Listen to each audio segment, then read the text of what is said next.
Guys, welcome to my channel. आज जो हम केस करने जा रहे हैं वो है एमआरआई एंटेरोग्राफी।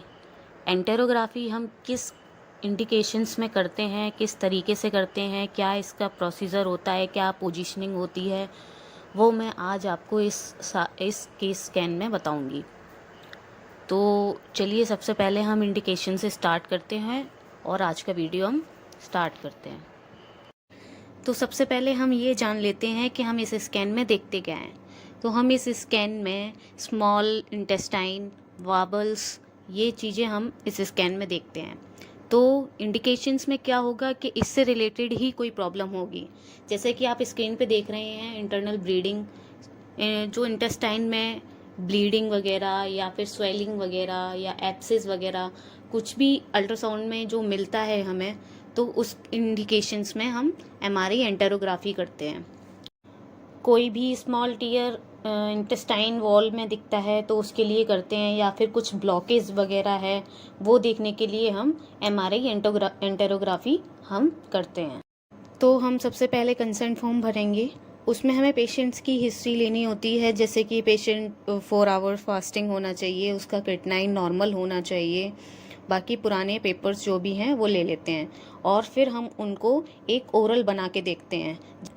ओरल में हम दो चीज़ें कर सकते हैं, जैसे कि पहला तो आप जो स्क्रीन पे देख रहे हैं, एक ये मैनिटॉल होता है जो 100 ml का है, और एक दूसरा होता है पैगलैक। हम पैगलैक भी यूज़ कर सकते हैं या फिर मैनिटॉल भी यूज़ कर सकते हैं। तो ज़्यादातर तो मैनिटॉल ही यूज़ करते हैं। तो इसमें हमें नॉर्मल पानी में हमें ये ओरल मिला, तो हम 1-1.5 लीटर पानी में, यानी कि 1200 से 1500 ml पानी में ये मैनिटॉल की 3 बोतल या फिर ये पैगलैक का पूरा एक जो है ये डब्बा, इसको पूरा मिला के दे देते हैं।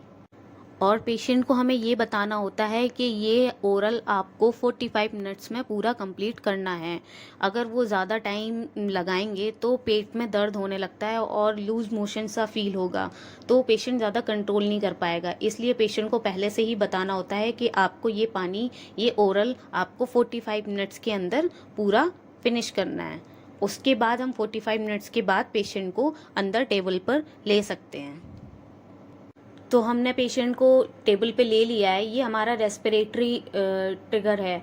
ये एक स्प्रिंग शेप में होता है, तो ये हमें पेशेंट की डायफ्राम पे लगाना होता है। तो ये हमने जैसे कि ये ले लिया है एक, इसको हम ये स्प्रिंग शेप में होता है और इसको हम इसके डायफ्राम वाले एरिया पर बांध देंगे। तो इसका ये देखिए, ये ऐसे खिंचता है और ये इसको ऐसे करके हम डायफ्राम पे बांध देंगे। तो जब पेशेंट सांस लेगा तो हमें इसकी ऊपर ऊपर से दिखेगा कि हाँ ये पेशेंट सांस लेना है या रोक रहा है या ऐसे करके।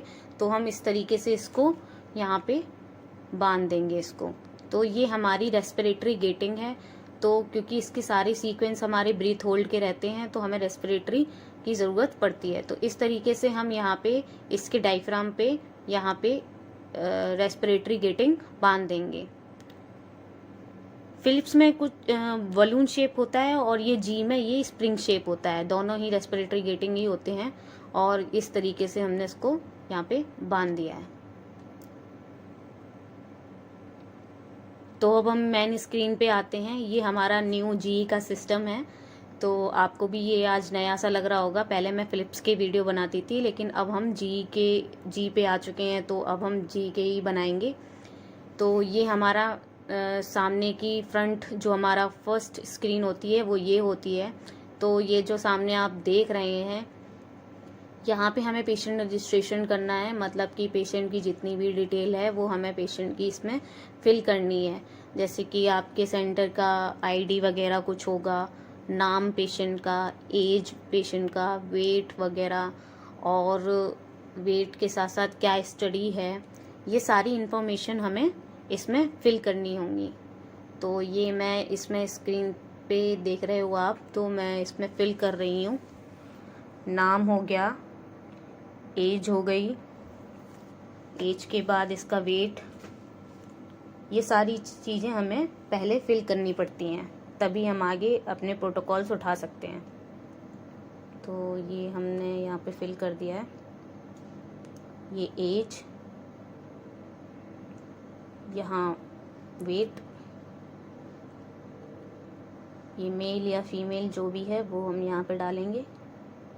यहाँ पे हम क्या स्टडी ले रहे हैं वो डालना है।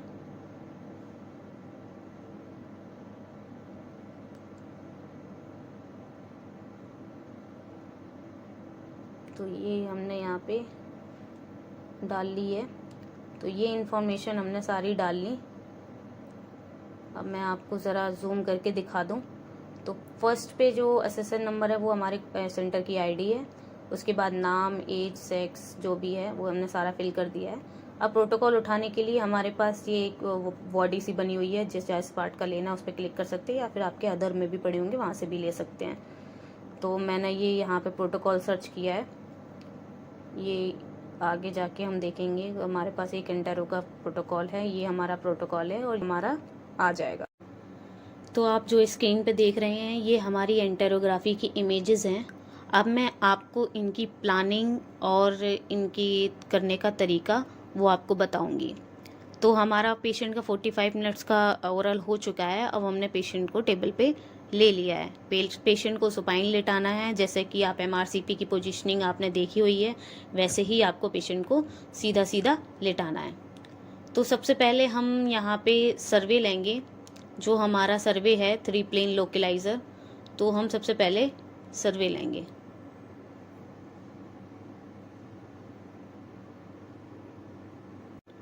और आपको पेशेंट को ये इंडिकेशन भी देने हैं कि जब उसको सांस रोकने के लिए बोलेंगे तो उसको एक लंबी सांस भर के अच्छे से सांस रोकनी है, क्योंकि जितना ही प्रॉपर उसका ब्रीथ होल्ड होगा उतने ही अच्छी हमें इमेजेस क्लियर दिखेंगी।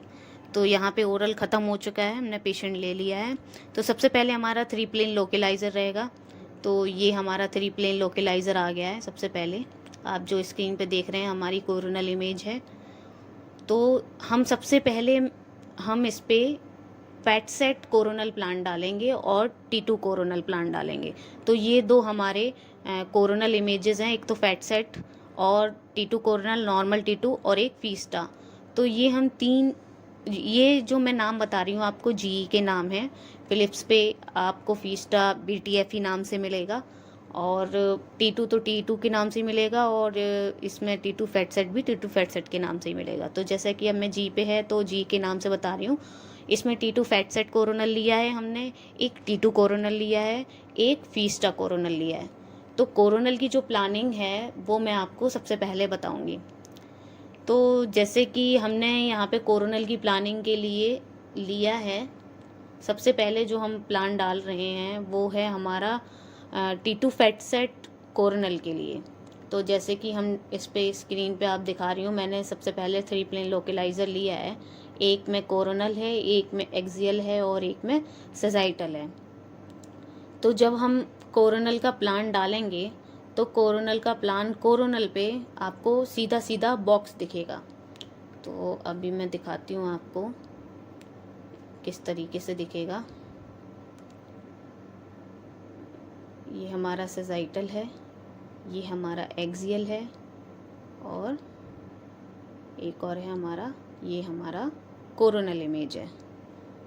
तो मैं इसको अलग अलग कर लेती हूँ पहले, उसके बाद आपको इसकी प्लानिंग दिखाऊंगी। तो ये हमारा सर्वे था।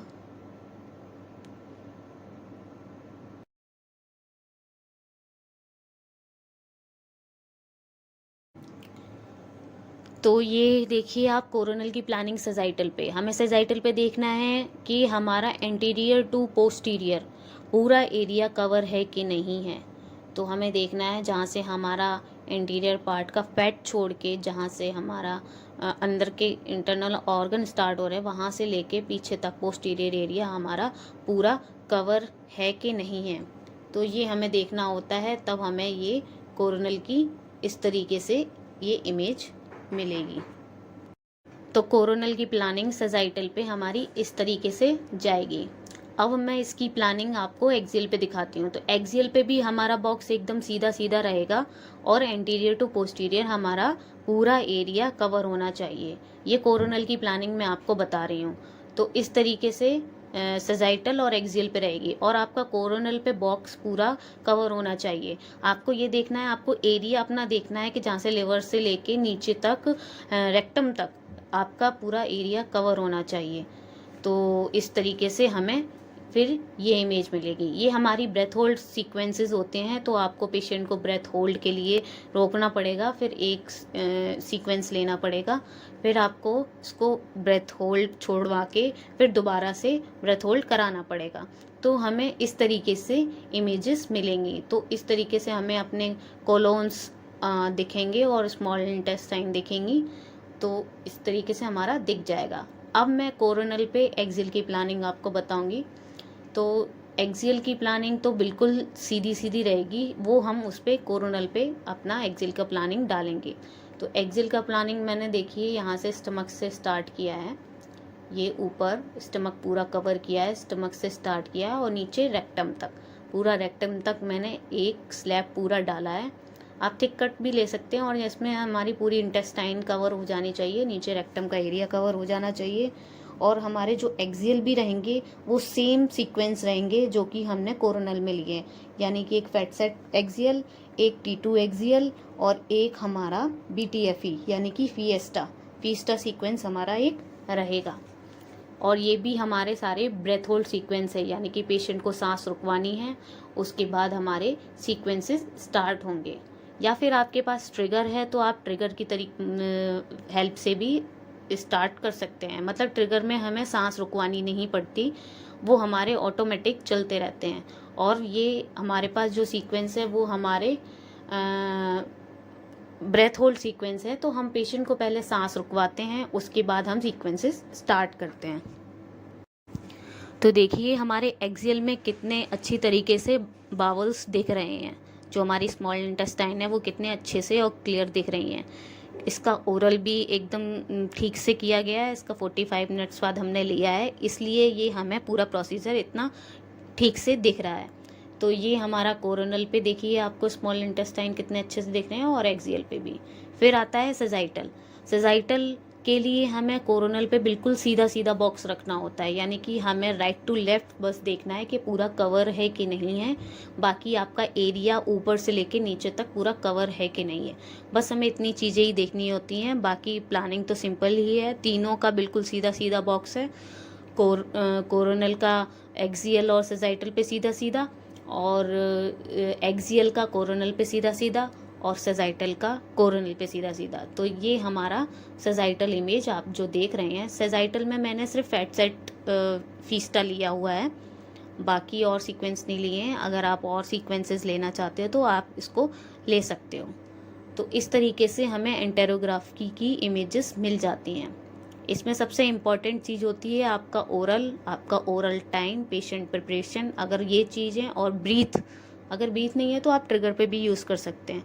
ये चीज़ें अगर हमारी ठीक रहेंगी तो आपका स्कैन भी काफ़ी अच्छा रहेगा। तो ये हमारा स्कैन यहाँ पे एंटेरोग्राफी कंप्लीट हो चुका है।